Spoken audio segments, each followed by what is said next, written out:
से 2 किलोमीटर तार बनाया जा सकता है। और 100 ग्राम सिल्वर धातु, 100 ग्राम सिल्वर धातु से 200 मीटर 200 मीटर लंबाई के तार में परिवर्तन किया जा सकता है। ठीक है। अब देखिए, सभी धातुएं तन्य नहीं होती है, सभी धातुएं तन्य नहीं होती है। जैसे बताया, सोडियम, कैल्शियम, मैग्नीशियम, पोटासियम, ये सब तन्य नहीं होते हैं, ये सब भंगूर होते हैं। अब देखिए, द्रवणांक एवं क्वथनांक, द्रवणांक एवं क्वथनांक, सभी धातुओं के द्रवणांक और क्वथनांक होते हैं। द्रवणांक, क्वथनांक, द्रवण का मतलब होता है कोई धातु को गर्म किया जाता है तो कितने डिग्री सेल्सियस पर वह पिघल जाता है और कितने डिग्री सेल्सियस पर वह खौलने लगता है। तो जिस टेम्परेचर पर कोई धातु पिघलता है, पिघलना प्रारंभ करता है, वह टेम्परेचर उसका क्या होता है? द्रवणांक।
देखिए,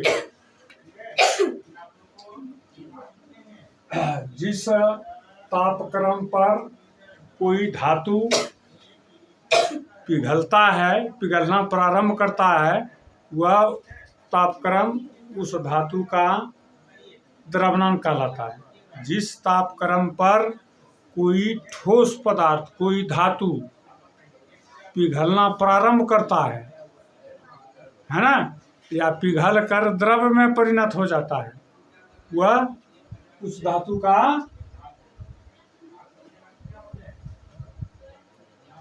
पिघल कर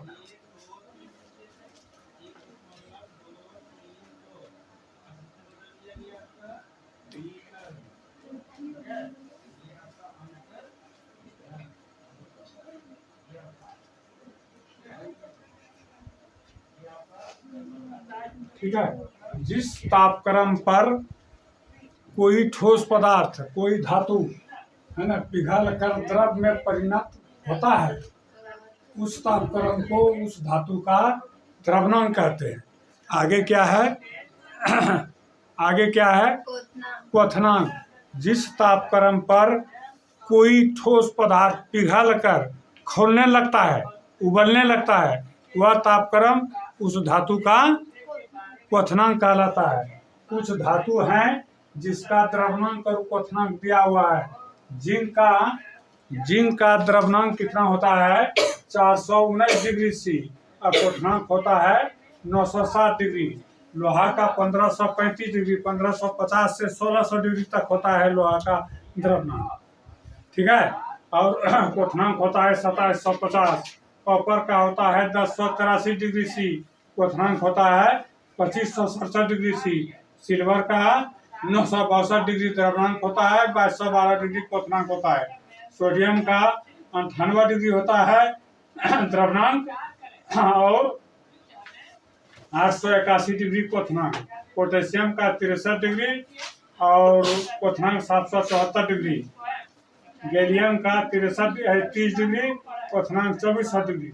सीजियम का 28 डिग्री और 680 डिग्री। नोट करिए इसको, ठीक है। वाह, बढ़िया।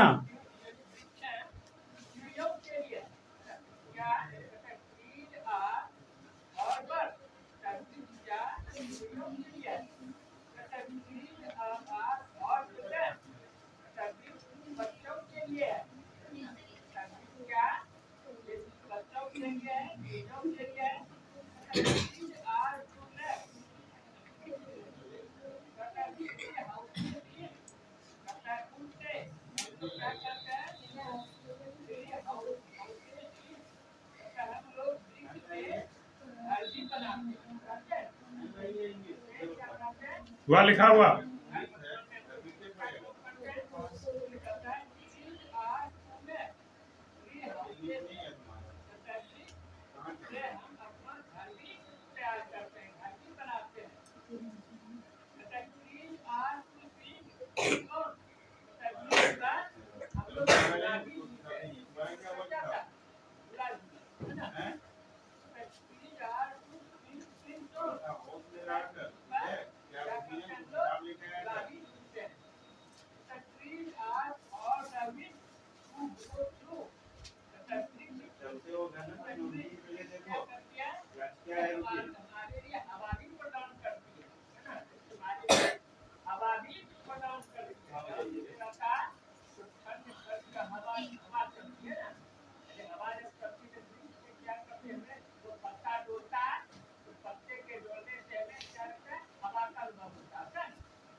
वाह, देखिए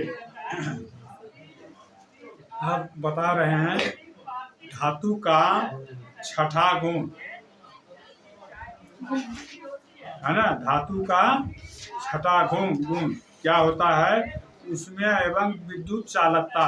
प्रायः सभी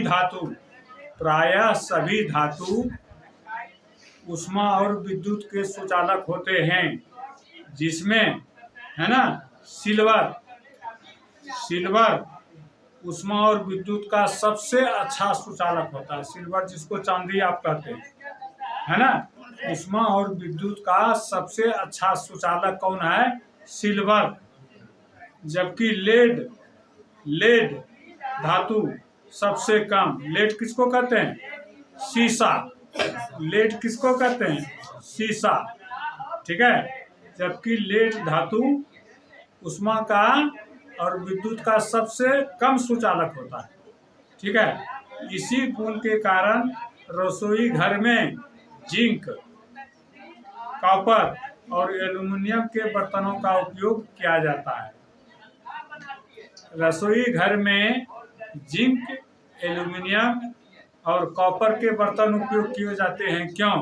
तो ये विद्युत के अच्छे सुचालक होते हैं, है ना। ये विद्युत के अच्छे सुचालक होते हैं। सबसे अच्छा विद्युत का सुचालक कौन होता है? Copper, silver. सबसे कम किसमें होता है? लेड में। सबसे कम किसमें होता है? लेड में होता है। ठीक है। सिल्वर, सुनो ना, कॉपर, एल्युमिनियम और जिंक के बर्तन अपने घर में, रसोई घर में सबसे अधिक उपयोग होता है, क्योंकि यह विद्युत और ऊष्मा का अच्छा सुचालक होता है। कार्यकलाप देखिए कैसे होता है। ऊष्मा का सुचालक कैसे होता है? एक लोहा लीजिए, इसी तरह से एक लोहा को स्टैंड पर खड़ा कर दीजिए, 3 जगह उसमें मोम चिपका दीजिए और नीचे से लोहा के एक कोर को, एक छोर को गर्म करिए। देखते हैं कि जहाँ जहाँ भी मोम चिपकाए हैं सब पिघल जाता है। इसका कारण क्या है? एक छोर से जब उसको गर्म करते हैं उसका एक अणु गर्म होता है, एक अणु गर्म होने के बाद वो दूसरे अणु को गर्म करता है, तीसरे अणु को कर गर्म करता है। इस आधार पर छड़ पूरा गर्म हो जाता है। इससे ये पता चलता है कि लोहा ऊष्मा का सुचालक है। ठीक है, हो गया? और कुछ दोहरावे इसको? हो गया, सही। धातुओं के ऊष्मा और विद्युत सुचालक होने का कारण यह है, धातुओं के ऊष्मा और विद्युत का सुचालक होने का कारण यह है कि उसके परमाणुओं में मुक्त इलेक्ट्रॉन होता है, मुक्त इलेक्ट्रॉन, खुला इलेक्ट्रॉन होता है, जो विद्युत धारा का, है ना, संचालन करता है, जो विद्युत धारा का संचालन करता है। कॉपर एवं सिल्वर की गणना सर्वोत्तम विद्युत चालकों में होता है। कॉपर एवं सिल्वर की गणना सबसे अधिक विद्युत चालकों में होता है, लेकिन उससे भी अधिक कौन होता है? बोलिए। सिल्वर सबसे अधिक होता है, कॉपर होता है, एल्यूमिनियम होता है, लेकिन सबसे अधिक कौन होता है? सिल्वर, है ना। कॉपर एवं सिल्वर की गणना सर्वोत्तम विद्युत चालकों में होती है। इसके बाद सोना, एल्यूमिनियम और टंगस्टन का स्थान है। इसके बाद किसका स्थान होता है? सोना और एल्यूमिनियम और टंगस्टन। ठीक है, सबसे अच्छा कौन होता है? सिल्वर और कॉपर, सिल्वर और कॉपर। उसके बाद होता है सोना, एल्यूमिनियम और टंगस्टन। आयरन एवं मरकरी विद्युत प्रवाह में अपेक्षाकृत बाधक होता है। आयरन, आयरन माना लोहा, आयरन और क्या कहते हैं? मरकरी, पारा, ये विद्युत चालकों में बाधक होता है, विद्युत चालकों के प्रभाव में बाधक होता है। विद्युत प्रवाह में बाधक होता है कौन? आयरन और मरकरी विद्युत प्रवाह में बाधक होता है। क्यों? इसका रेजिस्टेंस अधिक होता है। अच्छा, अब देखिए, धातुओं का विद्युत सुचालक होने के कारण ही हमारे घरों में विद्युत धारा प्रवाह करने वाले, ठीक है, समझ रहे हैं? क्या समझ रहे हैं?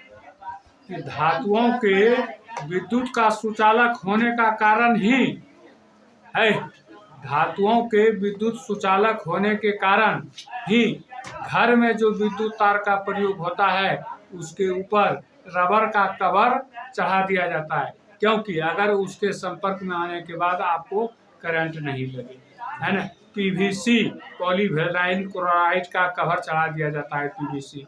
जैसे कि कॉपर का तार आप नंगा वायरिंग करिएगा नहीं, उसके लिए क्या करते हैं? पीवीसी, पॉलीविनाइल क्लोराइड का कवर उस पर चढ़ा दिया जाता है, तब जो है सो तार को बल्ब से जोड़ा जाता है। खुला कॉपर तार को जोड़ते हैं? नहीं जोड़ते।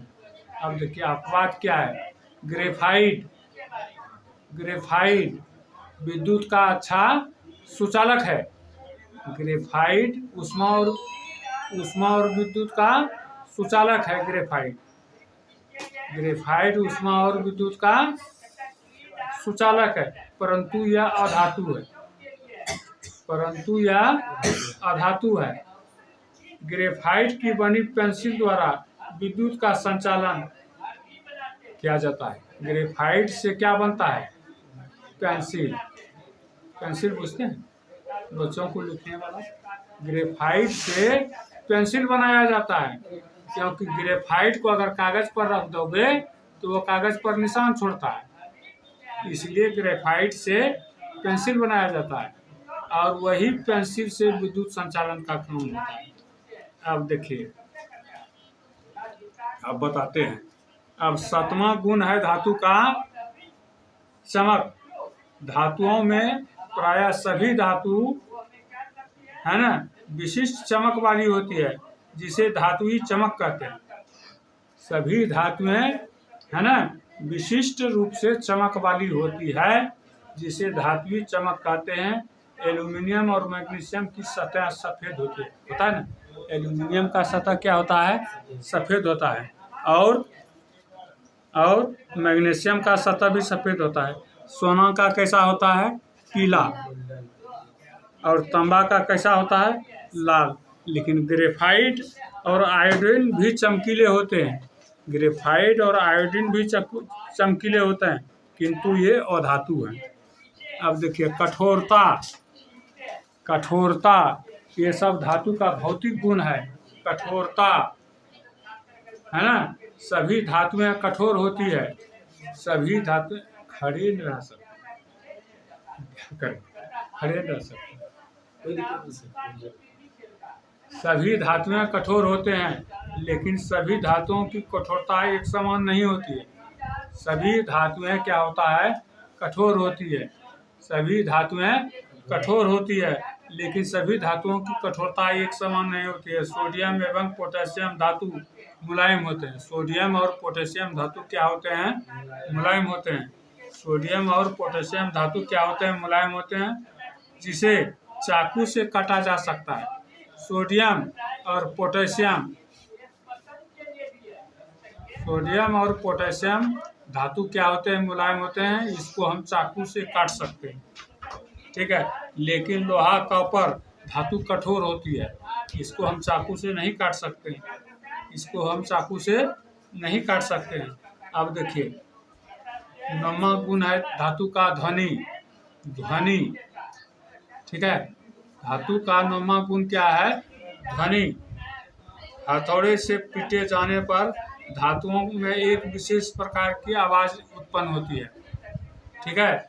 धातुओं से पीटे जाने के बाद आवाज हो रही है, सुन रहे हैं उसको। धातुओं से पीटे जाने के बाद है ना, सभी धातुओं में एक विशेष प्रकार की आवाज होती है। जैसे जैसे पितरिया थरिया देखा है, पितरिया थरिया में ठोकर मारोगे तो उसमें कंपन होता है, टन सा आवाज होता है ना। स्टील का बर्तन अगर गिर जाता है तो हड़बड़ा करके आवाज होता है ना। तो प्रायः जितने भी धातु हैं सब को पीटे जाने पर उसका एक विशेष प्रकार का आवाज होती है, जैसे धातुई ध्वनि कहते हैं। अब देखिए भौतिक अवस्था, धातुओं की भौतिक अवस्था, कमरे के ताप पर सभी धातुएं ठोस होती है। भौतिक अवस्था क्या होता है धातुओं का, कमरे के तापक्रम पर, यानी ये जो तापक्रम है, इस कमरे का तापक्रम मतलब ये अभी जो तापक्रम है, कमरे के तापक्रम पर प्रायः सभी धातुएं ठोस होती हैं, लेकिन मरकरी सामान्य ताप पर भी द्रव्य रूप में रहता है। मरकरी सामान्य ताप पर, मरकरी सामान्य ताप पर जलता है, और ये मरकरी है सामान्य ताप पर द्रव में रहता है। मरकरी मतलब पारा, पारा का उपयोग कहाँ होता है, थर्मामीटर में होता है। पारा का उपयोग कहाँ होता है, थर्मामीटर में। क्यों होता है भाई, थर्मामीटर शीशे का बना होता है, उस पर बाल के समान, केस के समान छिद्र होता है, नीचे घुंडी होता है, घुंडी में पारा भर दिया जाता है, और जैसे ही पारा गर्म होता है ना, उस छिद्र में पारा ऊपर चढ़ता है, और जिस तापक्रम पर वह रुकता है वही शरीर का आपका बुखार होता है, तापक्रम होता है। सामान्य ताप पर मानव के शरीर का तापक्रम कितना होता है? सामान्य ताप पर मानव के हैं नहीं, हाँ 35 डिग्री सी, ठीक है। सामान्य ताप पर है ना, मानव शरीर का तापक्रम कितना 35-36 डिग्री सी होता है, लेकिन फ़ारेनहाइट में 98.6 डिग्री एफ होता है। फ़ारेनहाइट पर 98.6 डिग्री होता है, ठीक है ना, समझ लिए ना। अब देखिए घनत्व, घनत्व सभी धातुओं का कुछ न कुछ घनत्व होता है, किसी का घनत्व उच्च होता है, किसी का घनत्व कम होता है। जैसे सोडियम, पोटेशियम, मैग्नीशियम एवं एल्यूमिनियम के घनत्व निम्न होते हैं, इन्हें हल्की धातुएं की गिनती में रखा जाता है, ठीक है, ठीक है। अब कुछ धातुओं का साफ करो, इसको तो साफ करो।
देखिए,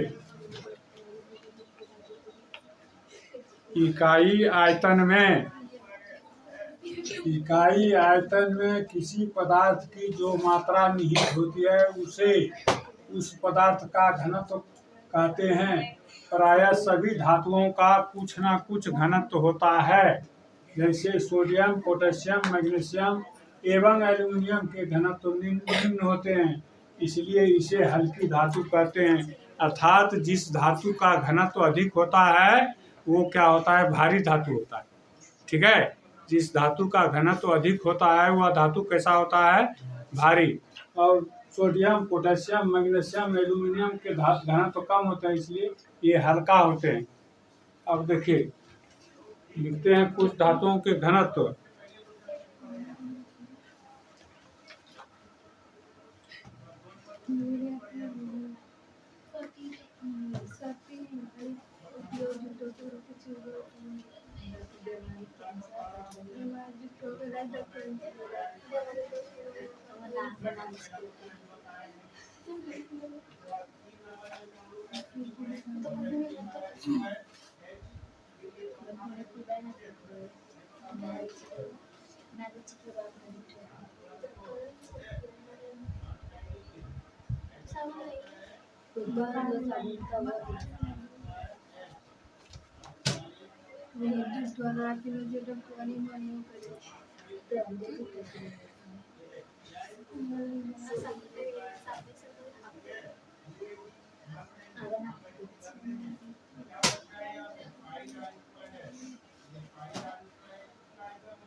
लिखिए।